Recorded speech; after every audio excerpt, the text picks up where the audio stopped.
Good afternoon, everyone. This is day 28 of the Trump Republican shutdown.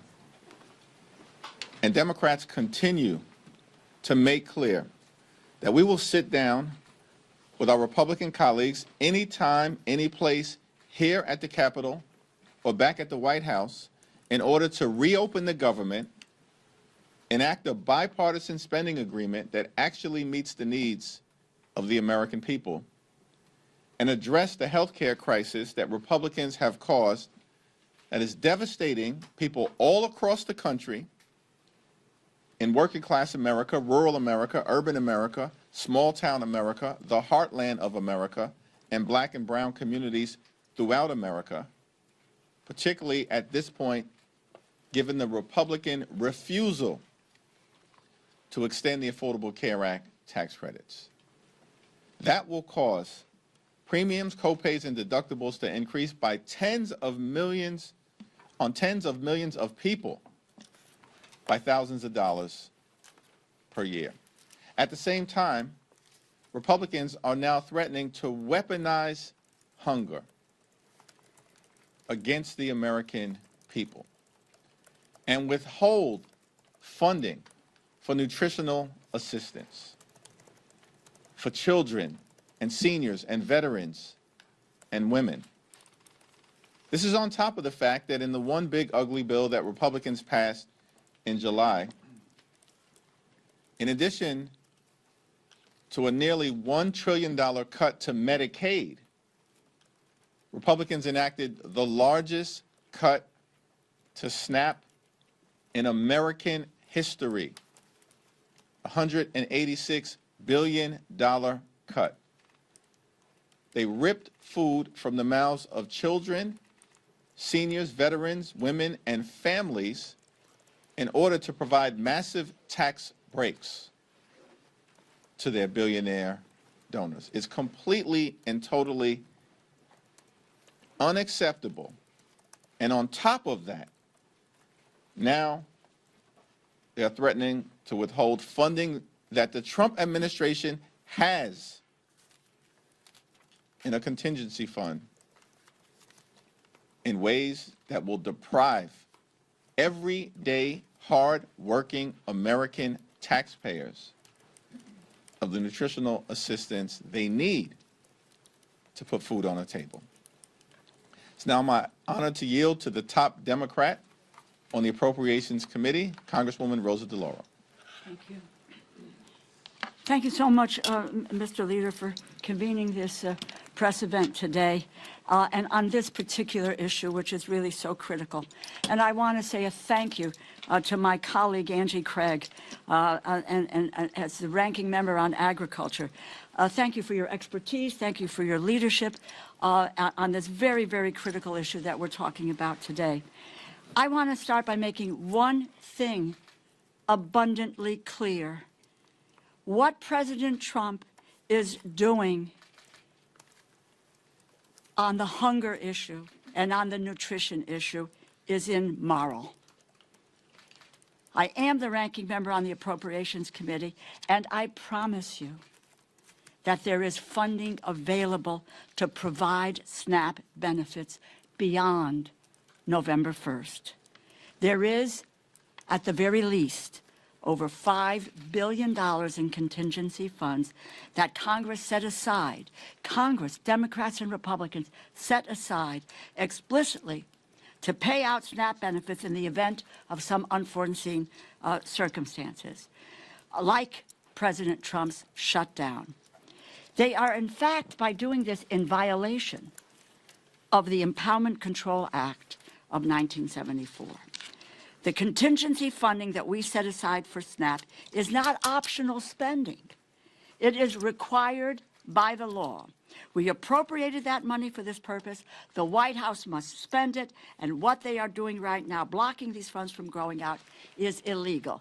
As a matter of fact, on October 1st, they took $750 million from this fund to deal with paying benefits in Puerto Rico and providing administrative costs to other states. So they acknowledge that this fund can be used. in order to deal with SNAP benefits. There was nothing stopping the Trump administration from making sure that every single one of the 42 million Americans, 16 million children, 8 million seniors, 4 million people with disabilities, 1.2 million veterans received nutrition assistance in November. And we are at a cost of living crisis with skyrocketing food costs. And President Trump is doing right now is using the fear that so many working people have about where their next meal is coming from as a political bargaining chip. Does anyone actually believe for 1 second that if President Trump really wanted to cover the SNAP benefits, they would not be able to find the money? When he wanted to bail out his buddy in Argentina, they found $40 billion. When he wanted to build a new ballroom to host his billionaire donors, they found $350 million. They found the money. When he wanted to make sure his Homeland Security Secretary could fly in style on 2 new luxury private jets, they found the money, $172 million. But now, when it comes to making sure hungry families can put food on the table, all of a sudden, they can't find the money. And what it costs us every month is $8 billion. And I saw the Secretary Rollins this afternoon saying it's at 9.2. I'm trying to find out where she got that number. It's $8 billion to cover SNAP dollars. Is that right, Angie? That's right. Angie knows these numbers by heart. She's now talking about 9.2. False. And that there is no, they have, with the snap of a finger, that money can be released and get to people who need it. So if there's between $5 and $6 billion, we may be $2 billion short, but that's enough to get us into November until what we're doing, and then we can look to deal with the rest of it. The Trump administration is more than happy to cut backroom deals. They want to dole favors out to the highest bidders. It's a shame that 16 million children who rely on SNAP benefits did not shell out a hefty donation to the president's inaugural fund. But they're only kids, after all. House Republicans are still on vacation. We have not voted on any legislation in over a month. But if they were here, I doubt that they would object to the president's decision, not just because they are too cowardly to stand up to him under any circumstances, but because decimating food stamps, its food stamps, is what they have wanted all along. Their big, beautiful bill, as the leader has pointed out, and his signature piece of legislation slashes SNAP funding by $189 billion. That will strip 22 million Americans of some or all of their nutrition assistance over 10 years. Let me just conclude by saying to you that does anybody believe there is a shortage of food in the United States of America? Anyone who believes that? No.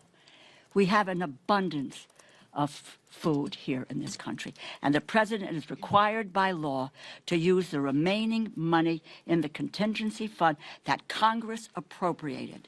It's not up for debate. He has the broad authority to transfer funds beyond that to cover the program. If he does not do so, it is because he chooses to not do it. It may be because they don't care about feeding hungry families. I don't deal with food insecurity as a phrase. This is about hungry people.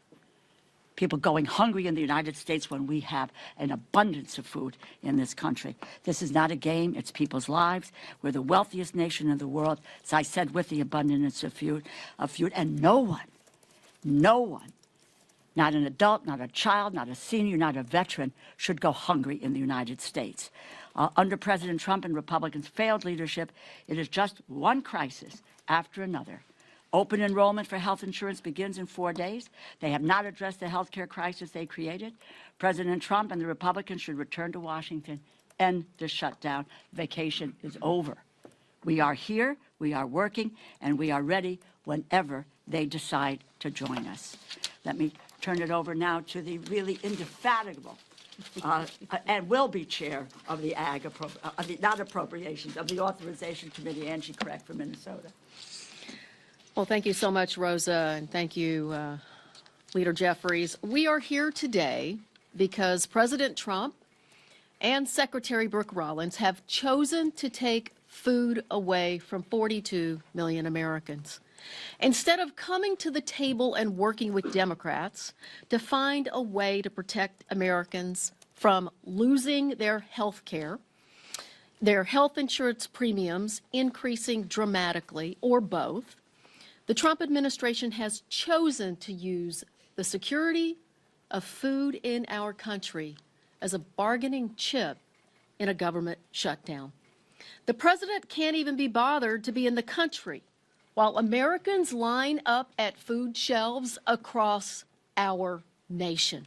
440,000 Minnesotans alone need access to the SNAP program. The Trump administration has the appropriated funds and legal authority to fully fund SNAP in November, plain and simple. They are refusing to follow the law, and they are cutting food assistance when there are ample funds available, over $5 billion in the SNAP contingency fund, and they have the legal statutory transfer authority to fund the rest. If the president wanted to help feed hungry Americans, he would. He's shown us that. He does whatever the hell he wants to, whether it's legal or not. This is not only legal, but it is the right thing to do. But his actions have shown a callous disregard for America's seniors, veterans, and families with children. Earlier this year, he canceled food orders to food banks, stopping $500 million worth of food from reaching people in need. Food that our family farmers across this nation have grown. Food that they counted on being able to sell to the nation's food banks. The Republicans' one and only priority this Congress has been the big ugly bill, which not only cut health care by $1 trillion, but also cut SNAP by $186 billion, a frontal assault on our most effective basic need food assistance program to help vulnerable members of our community who rely on it to keep food on the table. Now the administration is taking food away from 16 million children, 8 million seniors, and 1.2 million veterans. Their hands are not tied. Their hands are not tied. The law is clear. The law is as clear as this administration's cruelty is as clear. The law is as unambiguous as congressional Republicans' desire to let the ACA tax credits expire. It is unconscionable. It is egregious, and it is illegal. I'm calling on the president to do the right thing and the moral thing, which coincidentally offers him a chance to do something he rarely does, which is follow the law. I'm calling on my Republican colleagues to speak up to your friends in this administration and at the USDA and deliver a simple message. They have the money and the authority to fund SNAP. Hungry Americans are not poker chips. Their health and well-being are not to be gambled with. And I so appreciate the attorneys generals from across this nation, including my own Minnesota Attorney General Keith Ellison, for standing up to this administration earlier today. Stop playing politics with America's hungry children, veterans, the disabled, seniors. Get back to the negotiating table. Open up the government and fund SNAP in November. Thank you. Connecticut joined that suit too, so excited to be with you. We're going to do on-topic questions first around the shutdown, SNAP, and healthcare. My question is for Congresswoman DeLauro on the shutdown. The speaker said that throughout the shutdown the last month or so that appropriators have still continued to work on the 12 appropriations bills. Can you talk about what that work has looked like as lawmakers have been off the Hill? How have your members been able to engage with Republican appropriators in both the House and Senate? Sure. When when the four of us sat down, Congressman Cole, Senators Murray and Collins and myself, that's really now over a month ago, and we came together and we talked about 2 or 3 things. One of them was that what we needed to do was to have the top lines for the agriculture, interior, and the military construction bill. The second thing, and we agreed that we would do that, so we had a number to work to. The second thing was that we would do a bipartisan continuing resolution. a bipartisan continuing resolution. And that would include two things, one of which was to take into consider Democratic priorities, because all of the bills that we had seen were just unilaterally partisan. And amongst those Democratic priorities was the issue of health care and the premium subsidies and the Medicaid cuts. It's $1 trillion and the skyrocketing costs that are now upon people at this very, very moment. And the other thing that we spoke about, and there was a consensus about this, that what we needed to do was in the future, when the appropriators came to a conclusion, that would stick, and that we wouldn't have any unelected bureaucrats who were saying, no, money's going here, money's going there, everywhere, except for where it was appropriate. We had consensus about that. Not a few days later, on the table, bang, this is a Republican continuing resolution, and therefore that's what it is. In the meantime, yes, staff in both the House and the Senate have worked on those 3 bills, and I would just say they have made progress on the bills. But the issue now is coming to the table to be able to deal with the continuing resolution and the issues that have been central to that, which is cutting the costs and canceling the cuts and saving America's health care. Now, you may want to ask, what does that have to do with the bill? Well, the continuing resolution is 91 pages. 67 of those pages are about health care and so forth. So it is the appropriate conversation, and given that those notices are going out now, that we need to deal with it now. So we are waiting for them to come to the table to reopen the government, and honestly, if we can get my 3 other colleagues, we would move on appropriations bills. But they have refused to come to the table since the outset of this debate. And Donald Trump and Republicans have taken a my way or the highway approach from the very beginning of this Congress. And we've maintained, led by Rosa DeLauro, that we want to sit down and negotiate a bipartisan spending agreement, now reopen the government, but at the same period of time, address the Republican health care crisis, which has been devastating on everyday Americans and hardworking American taxpayers throughout this year, including the largest cut to Medicaid in American history.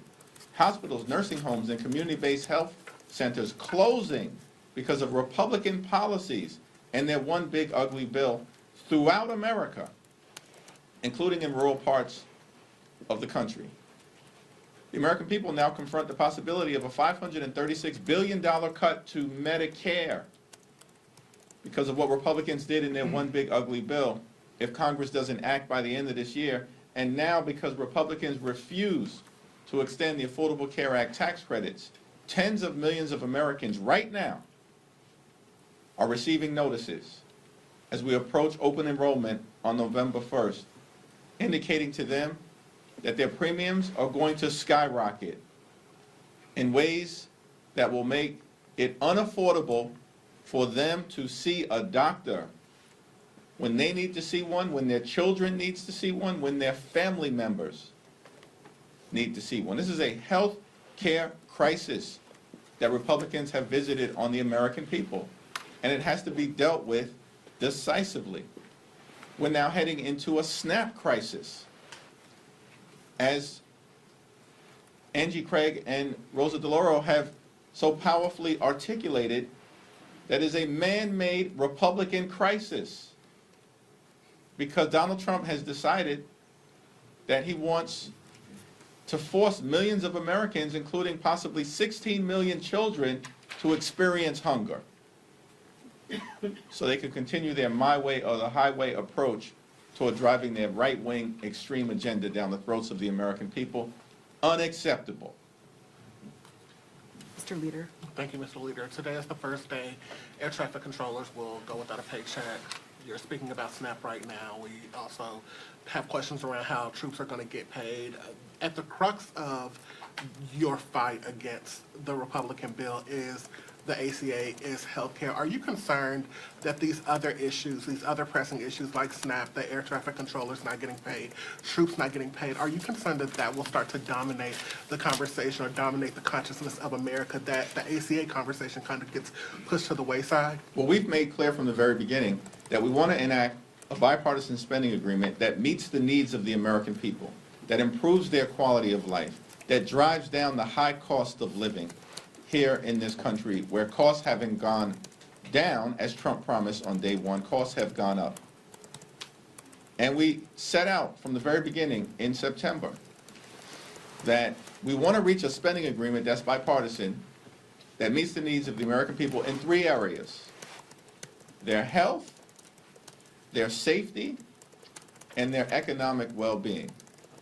And that, of course, includes making sure that they can put food on the table in the wealthiest country in the history of the world. Donald Trump and Republicans have launched an all-out assault on the American people from the very beginning of this presidency. And it's cruel, and it's punitive, and it's hurting everyday American. We want to reopen the government. Republicans in the House have been on vacation now for 5 consecutive weeks. They've canceled votes for 5 consecutive weeks. This is extraordinary. If we reached an agreement, they wouldn't even be here to pass one, because they want to keep the government closed. And we're just going to continue to urge them to come to the negotiating table so we can reach the type of bipartisan spending agreement that the American people deserve. I don't know, Mr. Angie, what do you want to say? I would just add to that, look, you know, the time is now that people are looking at what their health care costs are going to go up. November 1st, when people opened their portal in Minnesota on MNsure, the average increase for a 60-year-old couple is going up $15,000 next year.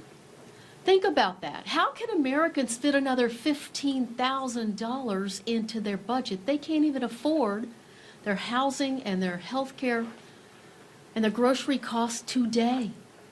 This is a moment in time where we have to have the moral courage as Democrats and Republicans to come together to make sure that Americans can stay healthy. People are desperate as they go to renew their health care. It's not in December.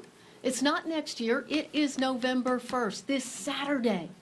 So in terms of being distracted, people are not distracted by the premium increases that they're getting. They are laser focused on what's happening in their own budgets right now. If I just want to add one more thing. A young woman in my district, Renee, who I was with on Friday, she got her notice, an increase of $2,000 per month, $24,000 a year for health insurance. Can anybody here pay for that? She can't. Her husband is gravely ill. He doesn't have insurance, etc. These are real stories. But I would say to you that on the food stamp issue, the money is there. Let us not let them get away with saying that they can't do it. They have their political will isn't there to feed the people who rely on the SNAP program, which is the most effective anti-hunger program in the United States of America. They're playing fast and loose with people eating. Can you imagine that? But that's the reality, and you need to talk about that. They just talked to states about not wanting to reimburse. My state of Connecticut yesterday is putting up $3 million. They want to know if they can get reimbursed. This administration has said, no, you can't get reimbursed. But you know what's happened in the past? Because Democrats and Republicans have come together to work on these issues, all the benefits have been paid out, whether it was a reimbursement or it was the benefits that they so deserve and that they qualify for. This is an administration that is lawless at its core, and we cannot let them get away with it. Mr. Lee. Yeah. So we're almost about 3 days out from where the original Democratic CR was set to expire. Can we expect to see a new Democratic CR with a new date and any other potential policy changes? Well, we'll continue to be in conversation with our Senate Democratic colleagues. We've all held firm to the proposition that we want to reopen the government. We want to negotiate a bipartisan spending agreement. That's our position, and we've maintained it from the very beginning. The problem, the reason why we're in this shutdown, day 28, is that Donald Trump and Republicans continue to maintain a my way or the highway approach, and the American people know it. Which is why the American people have turned against Donald Trump and Republicans, because their policies aren't working. They've gone too far in area after area after area, and have not made life better for the American people. So we'll continue to be in dialogue with our Senate Democratic colleagues, but publicly, our position has been the same as our private position, which is we'll sit down anytime, any place with anyone on the other side of the aisle, either here at the Capitol or go back to the White House, where we've repeatedly made clear to President Trump. Reconvene the legislative leaders. Convene the appropriators.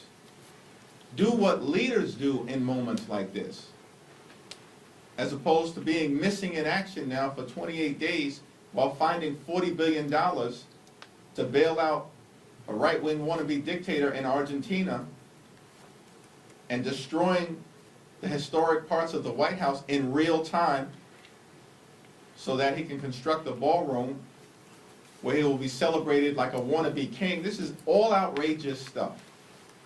And the American people see it unfolding before their very eyes. And they know that Donald Trump and Republicans have not been serious about doing what is necessary to enact a spending agreement that actually improves the quality of life of hardworking American taxpayers. Mr. Leader. Thank you, Mr. Leader. Republicans have said that the easiest way to fund SNAP is to reopen the government. And you say that Democrats want to reopen the government. Why not call on your Senate colleagues, your Senate Democratic colleagues, to reopen the government and alleviate all the impacts of the shutdown, and then immediately dive headfirst into solving this healthcare crisis? All hands on deck. As has been the case, and as Angie Craig and Rosa DeLauro, who I'll yield to momentarily, have repeatedly said, the funds have already been allocated by the Congress in a bipartisan way to allow a continuation of SNAP benefits through November 1st, deep into the month of November, and there's additional funds that are available to be reallocated so that not a single person in this country goes hungry. And if that happens beginning on November 1st, it's because Donald Trump and Republicans want the American people to go hungry. And that's the problem that we confront.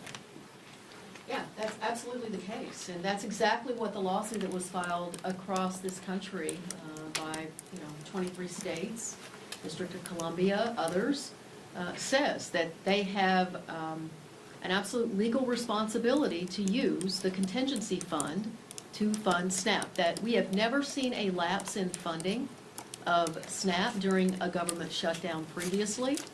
And they also have the authority, Secretary Brooke Rollins, to move additional money over to make sure that not a single child in this country goes hungry.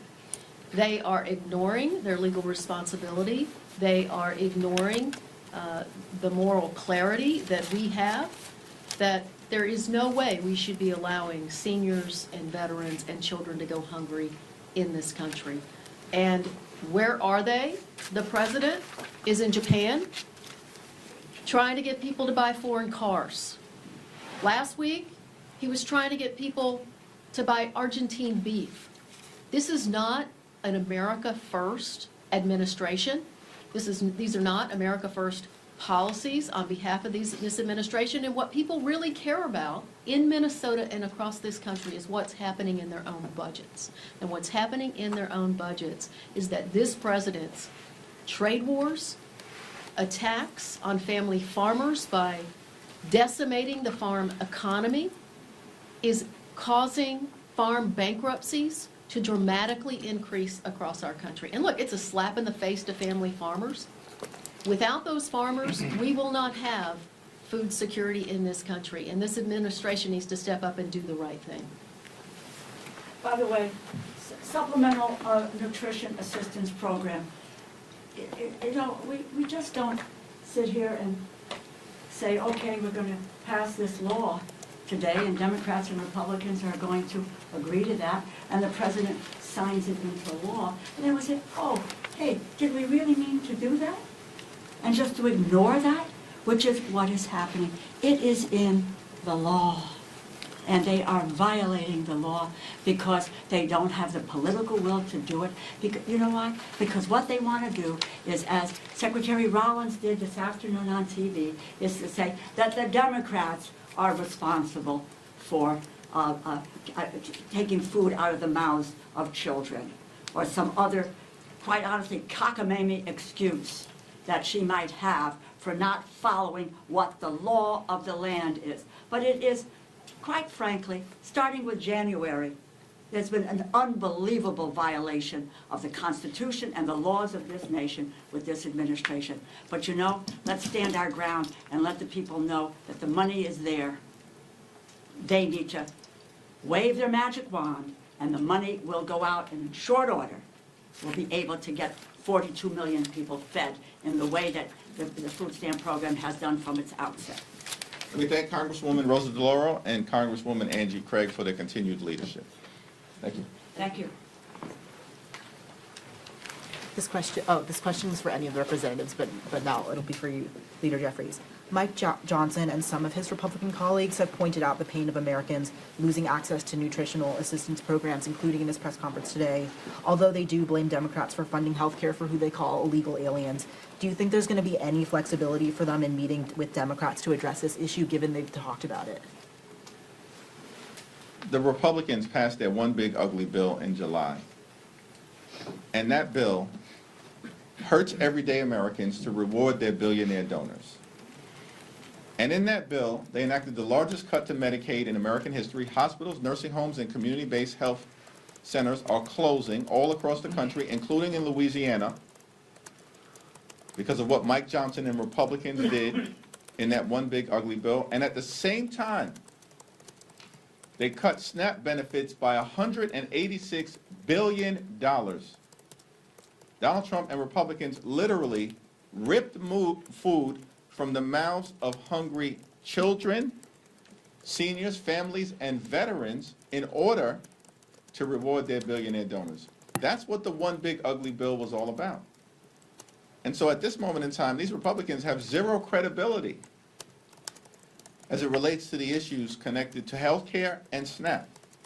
Because the American people have already seen what Republican policies look like.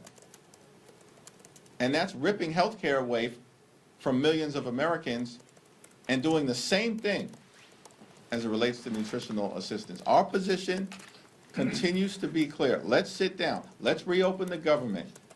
Let's find a path toward a bipartisan spending agreement that actually meets the needs of the American people. But we have to address the Republican health care crisis and the fact that on November 1st, just a few days from now, open enrollment will begin and reality will strike for tens of millions of Americans who receive their health insurance, both from the Affordable Care Act tax credits and beyond, that their health care costs are about to skyrocket, in some cases increase by $10,000 per year, $15,000 per year, more than $20,000 a year. These are working class Americans who are about to be hit with these dramatic increases that they cannot afford. And that's why Democrats continue to be in this fight until we win this fight. Thank you, Leader Jeffries. The House Oversight Committee released their report into the former President Biden's auto pen use and the probe that they investigated. And Attorney General Pam Bondi said that the DOJ will initiate a review of the Biden administration's reported use of the auto pen for pardons. Can I get your reaction to that? The so-called chairman of the House Oversight Committee, James Comer, continues to behave like a malignant clown. We can't point to a single thing that he's actually done to make life better for the American people. Here's what he should investigate.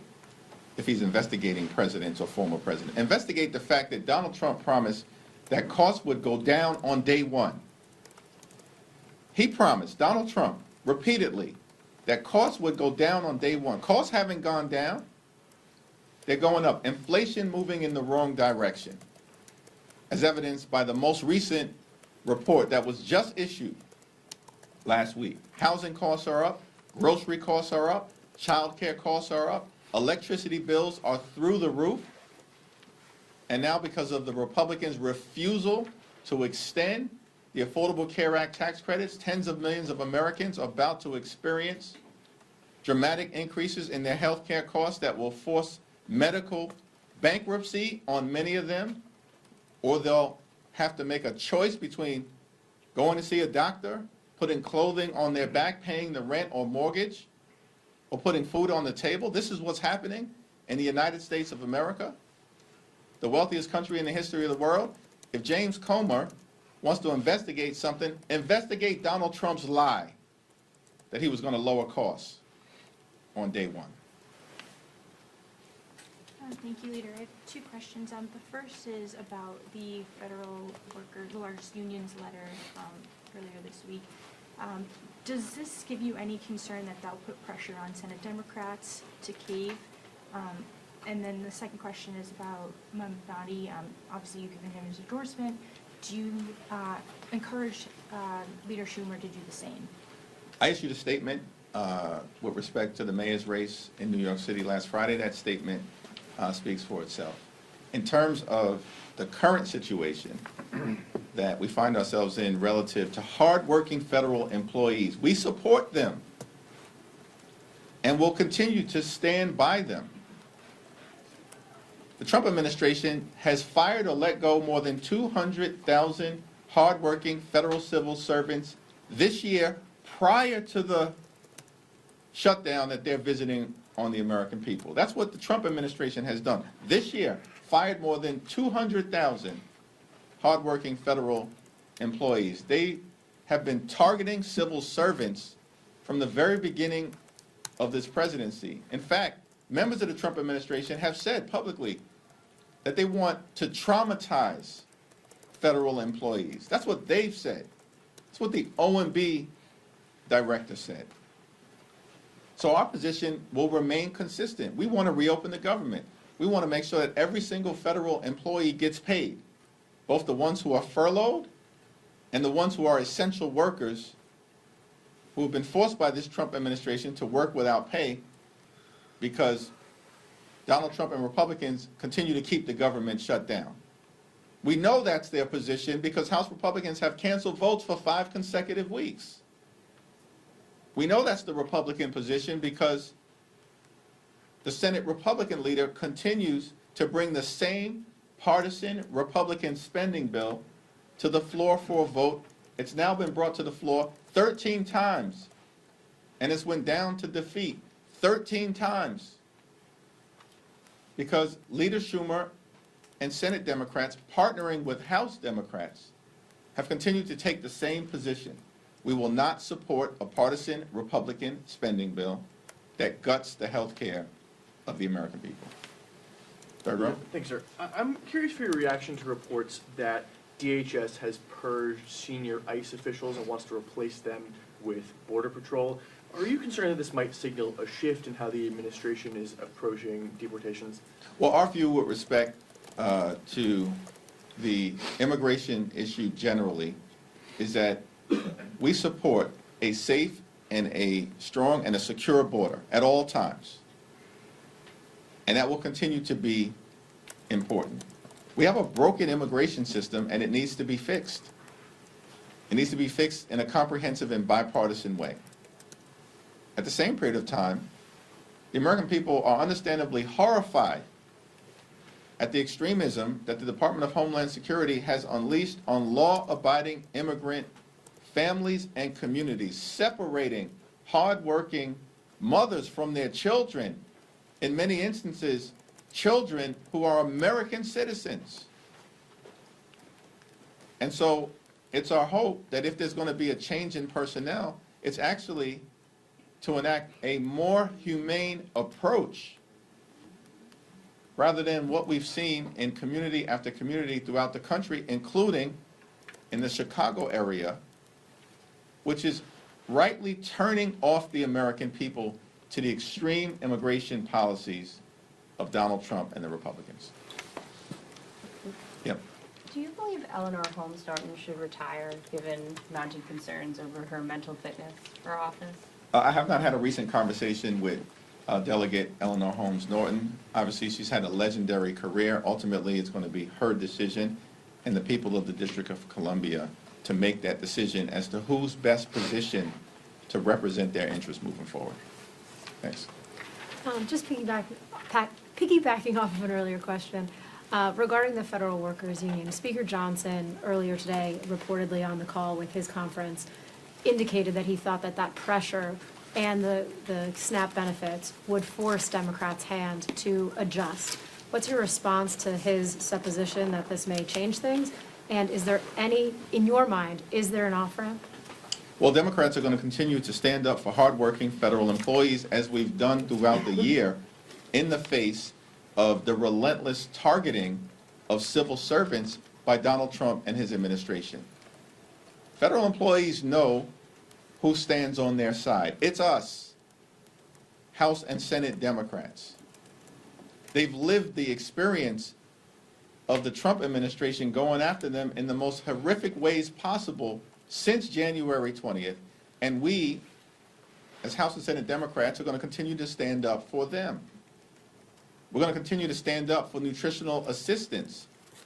It's the Republicans who cut $186 billion, the largest cut to SNAP in American history. They just did this in July as part of their one big ugly bill so they could reward their billionaire donors and continue to subsidize the lifestyles of the rich and shameless. It's out of control. That's their track record. That's the Republican track record. And of course, we're going to continue to stand up for the health care of the American people. And I don't know why Republicans think this is a game. This is not a game. This is about the health and the well-being economically of the American people. And Democrats are going to stay in this fight until we win this fight for working class Americans, for middle class Americans, and for hardworking American taxpayers. Thank you all. Thank you.